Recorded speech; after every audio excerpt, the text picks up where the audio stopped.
Hello and welcome to Sweet Science Wednesday. This week we're going to be creating an edible aquifer. Yes, I said an edible aquifer.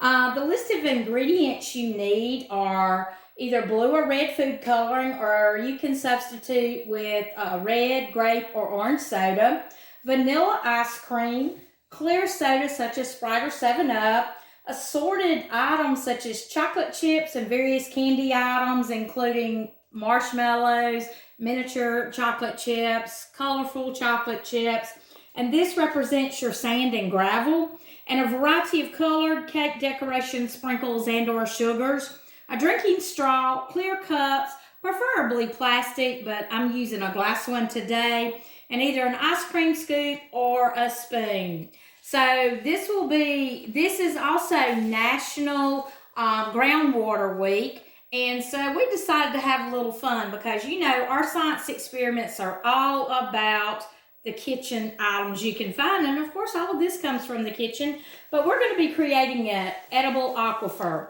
You may ask about an edible aquifer. Well, an aquifer is first let me tell you what groundwater is. Groundwater is water formed under the ground in cracks and spaces in soil, sand, and rock. It is stored and moves slowly through the geological formations of soil, sand, and rock called aquifers. So we're going to demonstrate it today with these ingredients, and we hope you have some fun and enjoy. I will upload the list of ingredients so you'll know, so you don't have to try to remember.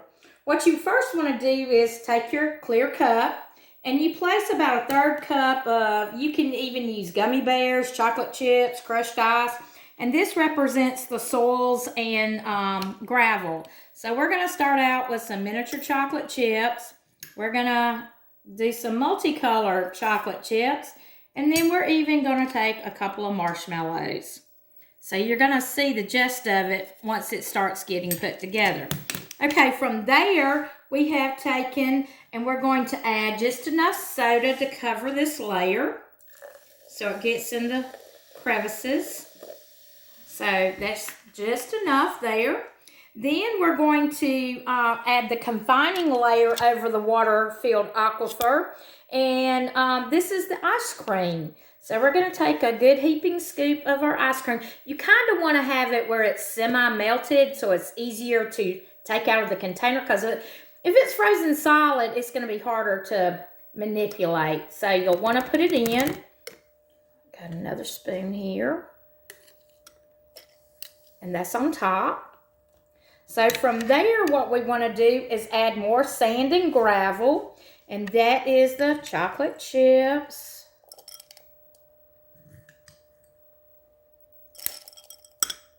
So you kind of see it's like a ice cream float of sorts.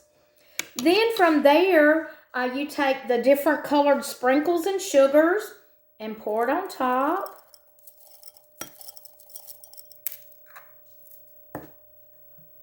You can take as much or as little.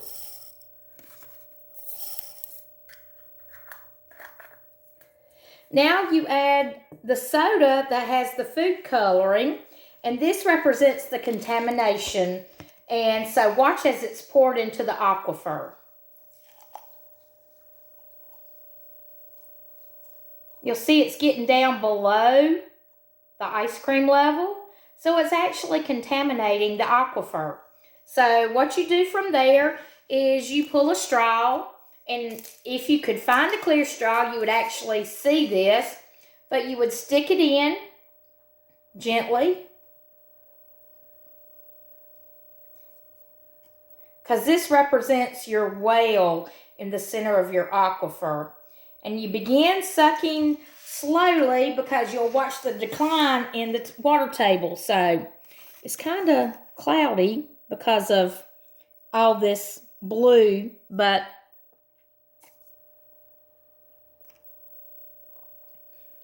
so you see it's kind of clearing up down there.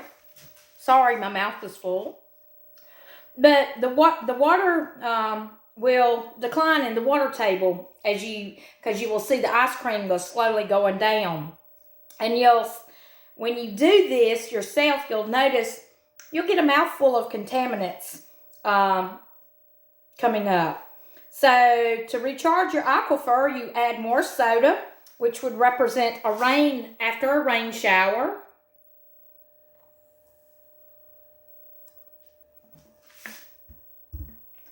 And then you can enjoy eating your edible aquifer. It looks like a hot mess, so to speak, but it's really yummy. If you like ice cream, sodas with ice cream, it's like a Coke float, but with Sprite. It's really good. And then all the different flavors. And to me, it's best to use the mini chocolate chips because that way it's not so chunky and bulky. So we hope you have learned a little bit about an aquifer, the groundwater, and making something edible called an edible aquifer. Again, this week is National Underground Water Week. And so in the upcoming weeks of sessions, we will be talking about other things such as Ag Week, which is coming up March 22nd through the 26th. So we'll be doing probably a recipe or so that week instead of an actual science experiment because Mitchell County is all about ag, and we just want to share some very good recipes that you can do at home with your family. So I am Debra Cox. This has been Sweet Science Wednesday, and I'll see you next week. Bye-bye and have a good day.